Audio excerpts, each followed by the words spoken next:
Guys, welcome to our new channel. ನಾನಿವತ್ತು ಸಂಕ್ರಾಂತಿ ಹಬ್ಬ special ಆಗಿ ಸಿಹಿ ಪೊಂಗಲ್ ಮಾಡ್ತಾ ಇದ್ದೀನಿ. ಬನ್ನಿ ಹೇಗೆ ಮಾಡೋದು ಅಂತ ನೋಡ್ಕೊಂಬರೋಣ. ಪೊಂಗಲ್ಗೆ ಏನೇನು ಬೇಕು ಅಂತ ನೋಡ್ಕೊಬರೋಣ. ನಾನು 3 ಜನಕ್ಕೆ ಆಗೋಷ್ಟು ಕ್ವಾಂಟಿಟಿ ಮಾಡ್ತಾ ಇದ್ದೀನಿ. ಅದಕ್ಕೆ ಮೊದಲಿಗೆ half cup rice, half cup ಹೆಸರು ಬೇಳೆ, ಹಾಫ್ ಕಪ್ ಬೆಲ್ಲ, ಹಾಫ್ ಕಪ್ ಹಾಲು, ದ್ರಾಕ್ಷಿ ಗೋಡಂಬಿ. ಎಕ್ಸ್ಟ್ರಾ ಬೇಕು ಅಂದರೆ ನೀವು ಬಾದಾಮಿ ಪಿಸ್ತಾ ಎಲ್ಲ ಹಾಕೋಬೋದು, ಎಕ್ಸ್ಟ್ರಾ ಸೇರಿಸ್ಕೊಬೋದು. ಬೇಡ ಅಂದರೆ ಇಷ್ಟೇ ಸಾಕು. ಹಾಗೆ 2 ಟೇಬಲ್ ಸ್ಪೂನ್ ತುಪ್ಪ. ಬನ್ನಿ ಹೇಗೆ ಮಾಡೋದು ಅಂತ ತೋರಿಸ್ತೀನಿ. 2 ಟೇಬಲ್ ಸ್ಪೂನ್ ತುಪ್ಪ ತೊಗೊಂಡಿದ್ವಲ್ಲ, ಅದನ್ನು ಹಾಕೊತಾ ಇದ್ದೀನಿ. ಈಗ ಗ್ಯಾಸ್ ಸಣ್ಣಕ್ಕೆ ಇಟ್ಕೊಳ್ಳಿ, ಇಲ್ಲಾಂದರೆ ಎಣ್ಣೆ ಸಿದೋಗ್ಬಿಡುತ್ತೆ. ಕಾಣಿಸ್ತಾ ಇದೆ.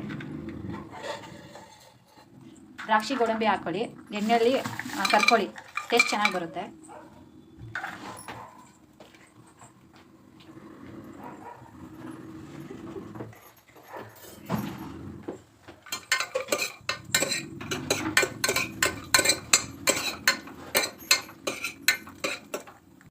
ಹೆಸರು ಬೇಳೆನ ಹಾಕ್ತಾ ಇದ್ದೀನಿ. ಹಾಕ್ಬಿಟ್ಟು ಎಣ್ಣೆಯಲ್ಲಿ ಚೆನ್ನಾಗಿ ಹುರ್ಕೊಬೇಕು. ಹೆಸರು ಬೇಳೆ ಫ್ರೈ ಆಗಿದೆ. ನೆಕ್ಸ್ಟ್ ಅಕ್ಕಿ ಹಾಕೋಣ. ವಾಶ್ ಮಾಡ್ಕೊಂಡಿರೋ ಅಕ್ಕಿ ವಾಶ್ ಮಾಡ್ಕೊಳ್ಳಿ ಒಂದು 2 ಟೈಮು.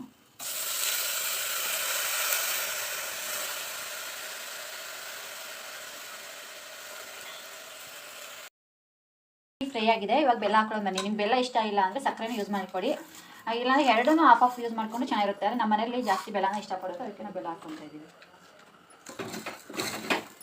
ಆವಾಗಲೇ ಹಾಫ್ ಕಪ್ ಹಾಲು ತೊಗೊಂಡಿದ್ನಲ್ವ, ಅದನ್ನು ಆ್ಯಡ್ ಮಾಡ್ತಾ ಇದ್ದೀನಿ. ನಾನು ಮೊದಲೇ ಹಾಲು ಬಿಸಿ ಮಾಡಿ ಇಟ್ಕೊಂಡಿದ್ದೆ.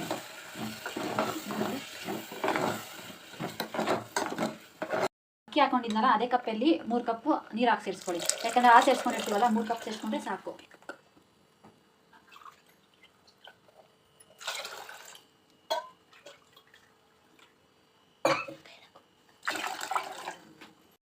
ನೀರು ಹಾಕೋದ್ಮೇಲೆ ಚೆನ್ನಾಗಿ ಮಿಕ್ಸ್ ಮಾಡಿದ್ದೀನಿ. ಆಮೇಲೆ 2 ವಿಸಿಲ್ ಆದಮೇಲೆ ಹೇಗಾಗಿದೆ ನೋಡೋಣ ಬನ್ನಿ.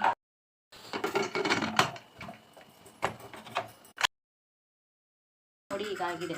ಓಪನ್ ಮಾಡಿದ್ಮೇಲೆ 1, 2, 3 ಟೈಮ್ ಈ ಥರ ಮಿಕ್ಸ್ ಮಾಡ್ಕೋಬೇಕು. ಚೆನ್ನಾಗಿ ಮಿಕ್ಸ್ ಮಾಡ್ಕೊಂಡ್ರೆ ಬೆಲ್ಲ ಎಲ್ಲ ನೀಟಾಗಿ ಮಿಕ್ಸ್ ಆಗಿ ಟೇಸ್ಟ್ ಚೆನ್ನಾಗಿ ಬರುತ್ತೆ. ಓಪನ್ ಮಾಡಿ 2 ಮಿನಿಟ್ಸು ಚೆನ್ನಾಗಿ ಮಿಕ್ಸ್ ಮಾಡ್ಕೊಳ್ಳಿ. ಅದಕ್ಕೆ ನಮ್ಮ ಅಮ್ಮನಿಗೆ ಹಾಕೊಳ್ಳೋಣ ಬನ್ನಿ.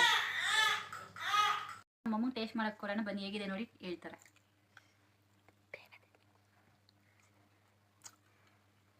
ಟೇಸ್ಟ್ ಎಲ್ಲ ಚೆನ್ನಾಗಿದೆ, ಸ್ವೀಟ್ ಎಲ್ಲ ಕರೆಕ್ಟಾಗಿದೆ. ನೀವು ಟ್ರೈ ಮಾಡಿ ಕಮೆಂಟ್ ಮಾಡಿ.